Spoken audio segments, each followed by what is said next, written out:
Hi guys, I'm Jan, and today I'm going to do an unboxing of a package that will hopefully replace this thing that I have here. I'm just going to drop it on the floor. Yeah. Alright, so it's actually in this box and I have to unbox it. So, before I can show you the box that has the package inside, I need to open the other box that has the package inside. Alright, so get some stuff out of here. And here we have the Cooler Master CM Storm Trigger. This is a mechanical keyboard and it comes in various different configurations. You can get it in red switches, brown switches, black switches, and blue Cherry MX switches. And I have the edition that has blue because I like the clicky sound and it was actually cheaper. Public service announcement: if you do get one with a red or blue MX switch, there is a mail-in rebate that I have here for $15 if you get it within the month of March.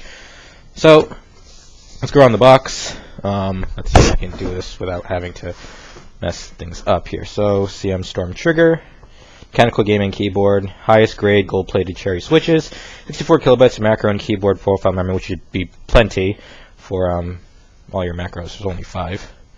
5 fully programmable macro keys. We'll see that soon. Cherry MX blue switches, awesome stuff, which means low resistance and force feedback, and it's very clicky. On this side, mechanical gaming keyboard trigger. Yeah, I already downloaded the drivers, and so we'll see that later. Features, I'll just post pictures, and you guys can read it later on. So 5 fully programmable keys, dual USB hub with 5-volt DC jack. It does not need the 5 DC jack. It allows you to have more power in case you want to plug in like an external hard drive to your USB ports, or if you want 2 extra lighting effects, that's cool too. And then you have your keys, and there's some requirements: Windows 7 Vista XP, and yeah. So let's get this thing opened up. There is a seal on the bottom here. So I will actually move my mouse out of the way and open that up. Okay, so in the packaging we immediately see the keyboard. So let's actually take this out and set it to the side. And on the bottom here we have our application drivers updates, cmstorm.com. Cool. And you have your quick start guide that has all your cool stuff. First 2 pages are in English, the next 2 pages are not in English, and we'll go on from there. And then in here we have our braided sleeving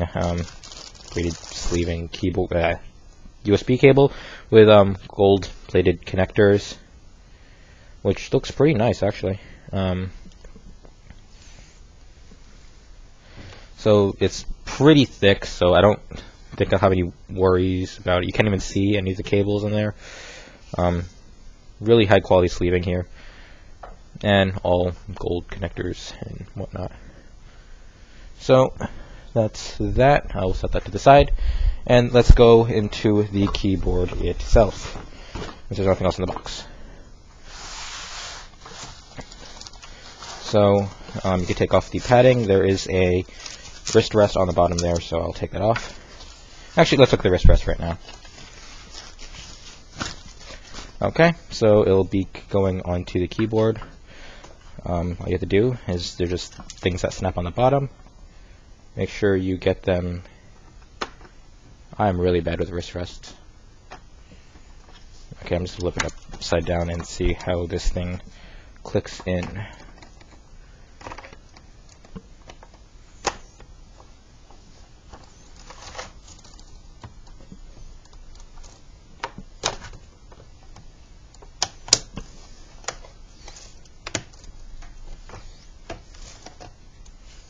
And I'll do this off camera. Alright, I got a little ahead of myself, so I actually plugged in the thing. I'm just going to disconnect it from USB right now. Okay, so you can see that here's the keyboard. There is pretty standard keyboard layout. There's actually a number pad here. It's not a 10 key list. It's actually one of their highest, pretty much their highest end or full keyboard from Cooler Master. You get your macro keys here, all Cherry MX Blue switches, unlike certain companies that don't have full mechanical key switches on all of their keys. I'll show you the backlighting in just a bit. This has the wrist rest has a bit of a texturized finish to it. Standard key, backspace, and you have that other slash key that I always need because I'm a programmer. Shifts and everything else that's there. You have all your function keys here. You do lack a Windows key, but you can program one of these to be a Windows key, so that's not much of a problem for me. You have your brightness settings, so on and off, lower, higher, brighter. Switch your mode, because there's 3 or 4 modes, I'm not sure how many. Play, all your media keys, so play, stop, rewind, fast forward, mute, and your volume keys, and everything else is there. There's nothing else on the side. On here you have your DC in and your USB in, and then you have your 2 USB hub ports out there. Keep in mind, if you do draw too much power out of that, the keyboard might shut off, so keep that in mind. Your wrist rest attaches on the bottom, and on the bottom we have all our good stuff here. We have rubber feet here, rubber up here, and you also have rubber all over this riser on here, and you also have some rubber on the bottom of that. So let's go look into the backlighting. In fact, I might actually shoot that later on, so we can do this in the dark. Alright, so we're going to continue this video by going over how it sounds. So Cherry MX Blue, so nothing, it's kind of clicking. You can hear the actuation point. I'm not hitting all the way down. You can just hear it clicks about midway through. I think it needs about 60 grams of pressure before that's the actuation point. Then bottoming out, you can hear it really click down. But you get all that clicky sound you usually hear when you think mechanical keyboard. So let's go into backlighting. So we have several different modes. I don't know if I mentioned this earlier, but you can add the DC power that would go towards the back over there for 2 additional lighting modes. And actually, before I go into lighting, I want to say that braided cable is amazing. It's really high quality, really thick, and only holds 1 cable, and that also is a power for your USB ports on the back. It's also really useful because I plug in my mouse to my keyboard, so it works really well. Also, if you need extra power, remember, plug in the DC power. It helps a lot. So we can see the backlighting around here. Let's see if I can actually turn off my light to make it a little brighter. There we go.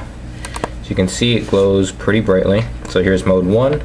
The second mode is, whoops daisies, that's actually off. Second mode is it pulsating a bit. That's not that great unless you add in the DC power. You might be able to see it. Let's see if you can get it from the logo's perspective. Yeah, you're able to get a little bit of it. And then the last mode is WASD, arrow keys, and your macro keys. So I personally like the pulsating mode, but I can barely see it. And that's that. A couple complaints. It's not really a complaint. It's just something you have to get used to. I'm not used to having macro keys on the left side, so before, when I initially started using this keyboard, I kept hitting the macro as thinking it was the control key and then having A. Another complaint is that this should have been a Windows key. This should have just had 2 Windows keys. You can't program this one to be a Windows key. This is always your function key, but you can at least program this one to be a Windows key.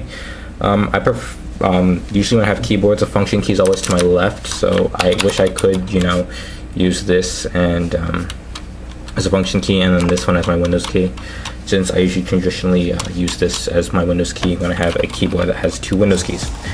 Anything else I can really mention? Not really.